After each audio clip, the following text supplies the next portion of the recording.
Good morning, valued and beloved listeners. Welcome back to the barbershop. Today, it is rather early. It is about 8:30 in the morning, and it is a day off for me from the old grind, and I am enjoying a grinded brew of my own, just another good old cup of hot coffee. This in particular is the French vanilla Dunkin' Donuts out of a bag, and I'm satisfied with it. It's caffeinated. It's good.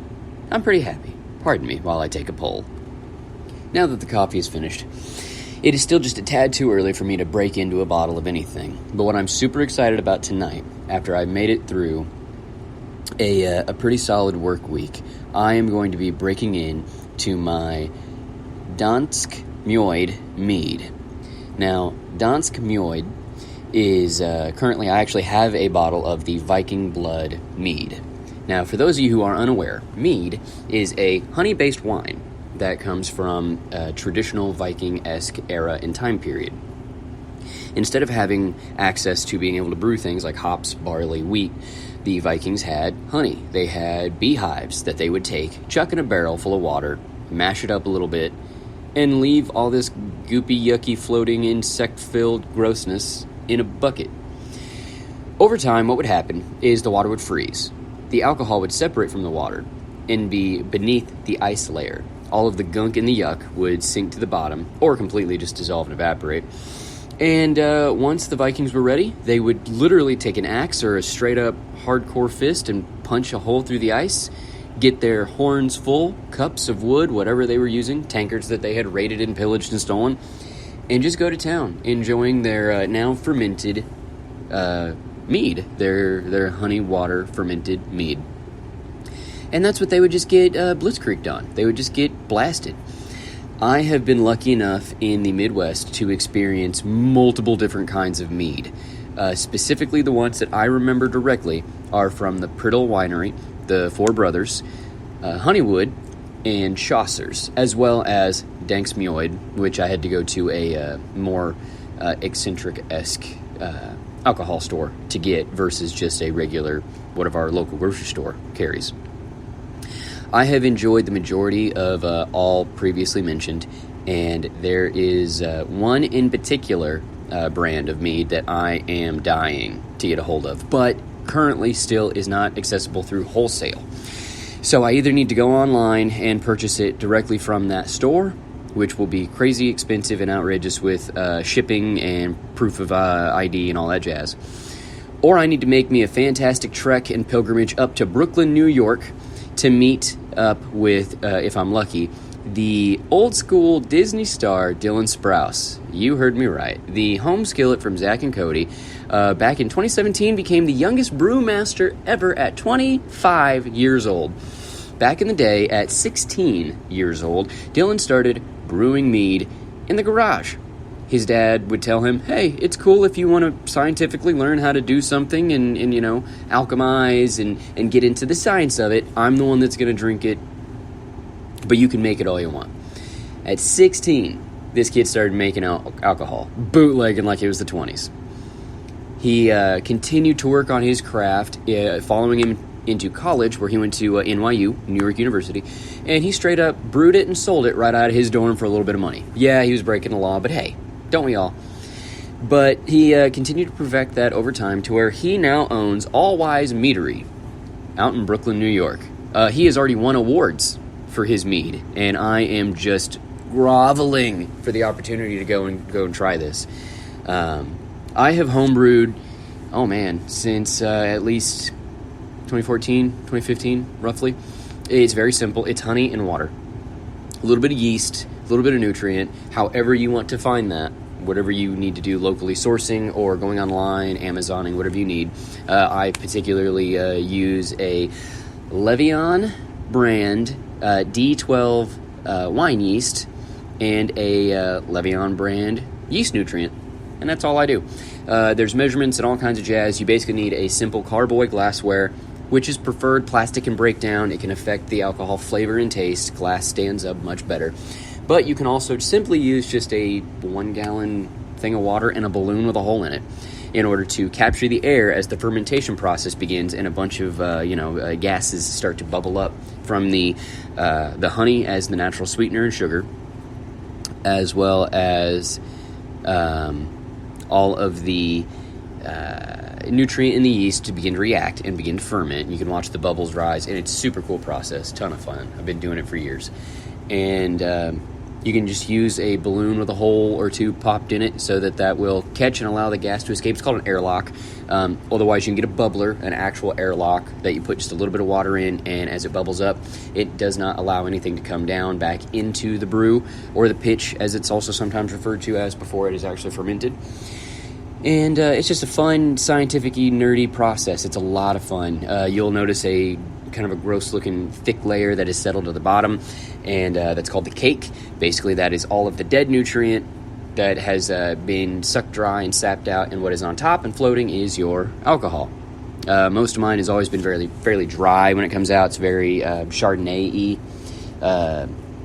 It's not terrible straight, but I like to back sweeten, so per mason jar out of my gallon or so that I will try to yield, per mason jar amount, I will throw in maybe a tablespoon of sugar, shake the crap out of that. It'll start to carbonate, and you'll have a good little fizz and a pop when you reopen your mason jar, and it's just a ton of fun. At that point is when I like to try and flavor, and I will mash, pulp, whatever I need to do with fruit, whatever. I was very successful with cherries one year and made a cherry-based mead over the Yule time. For those of you that are not in a paganistic faith, Yule is Christmas. And there's a ton of stuff I can get into on that. Please leave me some comments out on Instagram if that's something you're interested in, and we'll go from there. It'll be a good time, and I will put out more information on that as those seasons arrive, like I mentioned Samhain, which is Halloween. But moving on, back to the focus of today and mead. I am super excited later on in today to get into my Viking blood from Dansk mjod. Dansk mjod is out of Billund, Denmark. Now, these are all Danish words that I'm going to just butcher the crap out of, so bear with me. Those of you from Dansk mjod, if you happen to be hearing this, please forgive me. I'm an American trying to, discuss foreign words here. So the mazery, as it is referred to, the mazery, was established in 1994 using traditional Viking methods. Now, granted, a lot of these have definitely been modernized in order to keep sanitary needs met and overall quality, as well as actual alcohol levels in control. Vikings would literally just throw everything in one pot and let it sit and just enjoy drinking whatever they drank. So it could have been weak as all get out, but still have been fermented, even though it may not have actually been alcoholic at that point. Or they could have been just getting straight schmammered with, 300 proof. I don't know. Wasn't around then. But boy, what a time that would have been to have been alive. Anyway, there are 3 flavors of Dansk mjod that I have tried. Dansk directly, which is a thick, sweet, apple-y flavor, and it's really cool they threw in apples into that one. Now, what the specific word is for an apple honey mead is right off, I do not remember, but I know it is a particular kind.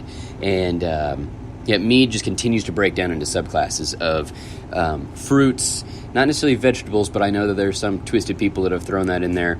Extra sweets, extra dries, all of these can have different names of subclasses of mead. Specifically, just Dansk mjod is very delicious. I enjoyed it a lot. It was quite a surprise. Very aromatic. Very good. I'm totally going to butcher this one. Clapogester, I think, is the more traditional straight honey, not necessarily pungent, but definitely alcohol-y when it comes to just a dry, winey deliciousness. It was fantastic. I still absolutely loved every sip I got to have. No complaints there.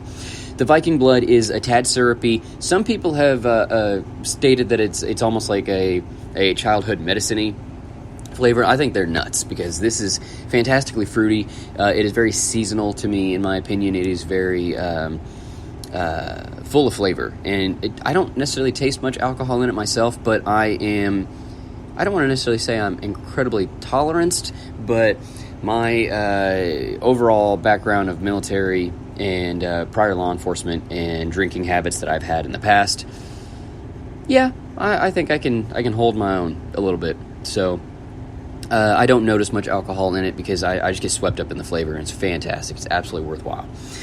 So that is kind of the overall coverage of everything I had for you today, but what I want to dive into, just a little bit of some story time. If you remember, before I had to remove the episodes in order to make space for these new ones, I did an interview with John Beeman, and I mentioned he was a good buddy of mine for a hot minute. There was a point in time when he and I were first experiencing mead by purchasing a bottle from Pritel Winery, not necessarily the winery directly, but one of the local grocery stores. And we both got a bottle. It was pretty affordable, very inexpensive. And when we got back to the house to hang out and throw on scary movies and start watching and drinking, boy howdy, it hit hard, it hit fast, we got drunk, it was great. And by the time whatever spooky movie was over, The Conjuring, something like that, was over, I felt sober, fine. We didn't go out driving or anything, but I was like, I feel totally fine. So we popped open the next bottle. Rinse, repeat, no real hangover. The drunk itself came on nice and quick, and within an hour and a half, it fleeted and felt totally normal, felt totally fine and in control. It was an awesome experience to continue to drink and enjoy and allow getting a bottle down and enjoying it and having a good buzz and a great time and feeling drunk and goofy and intoxicated, and then to slowly take that time to sober up, but a little escalated as far as, again, within an hour or two, I was set, I was straight as an arrow, I was ready to go. And therefore we did. Popped open that next bottle, enjoyed it, had a great time, and just enjoyed feeling goofy. I've been fairly lucky that the majority of my home brews definitely do the same thing. They get you there. They get you there quick. You get to have a great time, feeling that floaty, intoxicated feel, and then you come right on back within about 2 hours. It is an awesome time. So if you'd like to know anything more about home brewing, I'm happy to do a specific episode all about that. If you are interested in hearing about the pagan, I follow the Norse pantheon, the paganistic faiths, or at least the seasons and traditions behind some of Christianity's holidays and celebrations. Happy to go into that. I don't want to make this a controversial podcast or a political podcast or a religious-based podcast. However, I do want to answer your guys' questions and curiosities and want to make sure that I am providing content that you guys are interested in. So go ahead, follow me on Instagram. I usually distribute this podcast through Instagram, through my Snapchat, through some TikToks. So give me a follow, throw out some comments, send me direct messages, let me know, guys, and I'm happy to get back to you with content that you are interested in.